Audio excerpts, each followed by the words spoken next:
coming up. It is the beginning of a holiday weekend, and there are some great events to check out in and around the city. It's time for that segment called Time Out, New York Kids. We've got some suggestions for you, and Raven Snook is here with details. Raven, blah, blah, blah, blah, blah, blah, blah. Ah, yes. Number one on my list. I know what you're talking about, Billy Kelly and the Blah, Blah, Blahs. That's one of Time Out Kids' favorite kindy bands, as we call them, an independent children's band. He does all these great, funny songs and uses all these oversized props, like giant foam hands and a giant doodle pad. So kids, a giant doodle pad? He calls it like the pad that I doodle upon. So kids really love that. It's very silly, and they get up and they get moving and singing along. He's playing one concert this morning at 11 a.m. at Symphony Space, and tickets are $20 for adults and $14 for kids. A good thing to do. It's indoors, and it'll get them up and moving. Tell me about Elmo Green Thumb. Ah, Elmo's Green Thumb, yes. Well, every year around this time, Sesame Street Live brings one of its stage extravaganzas into Madison Square Garden, and this year it's called, like you said, Elmo's Green Thumb. It's got an environmental theme.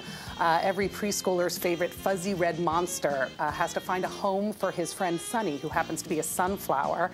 And as the gang tries to find her a new home, Abby Cadabby uses her magic. You know, she's a fairy in training. She ends up shrinking them all down really small, but they get to see nature from a different point of view. So it's a really fun show for kids. And I have here on the list, Super Sábado at el Museo del Barrio. Well, I happen to live near Museo del Barrio, and I go there a lot with my family, particularly when they do their free family days every third Saturday of the month, and that would be today.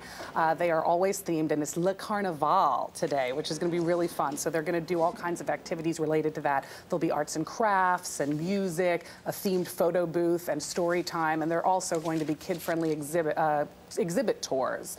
And it's totally free. They're open from 11 a.m. to 6:30 p.m., so just drop by anytime and enjoy some free family activities. And you know why it's carnival time, right? Because they're getting ready for the Carnival de Barranquilla down in Colombia. Yes, and they do Carnival at a lot of different Hispanic countries, so in Brazil, and it's really fun. This is a very G-rated version of Le Carnival. All right, well, Raven, thanks for the update on some things to do. Sounds like good stuff. Yeah, good stuff for the holiday weekend. We want to encourage you to check out our website right now, cbsnewyork.com. That's where you can see more of what Raven and I were talking about. Just click on the links and numbers section. You can also check out the weekend's community calendar for more family-friendly events. We'll be right back.